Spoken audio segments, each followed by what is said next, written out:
续来看这个台中原住民相关的单位联手来推出着单一的窗仔口，伫全台中23个服务中心，为原住民这个朋友来服务，要帮原住民朋友稳定就业。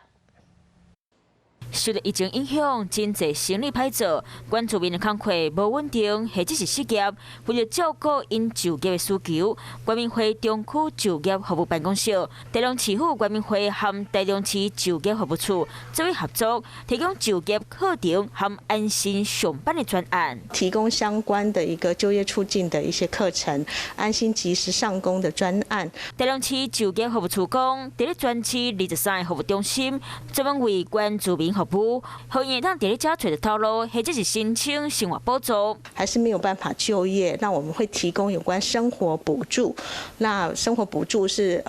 一次6000块，扩大就业机会和保障生活，降低失业率，增加原住民因伫咧遮找头路的机会。 观众朋友，有一件事情不知道你们做了吗？那就是赶快来订阅我们的 CH52华视的频道，而且记得哦，一定要帮我们分享、按赞，还要开启小铃铛。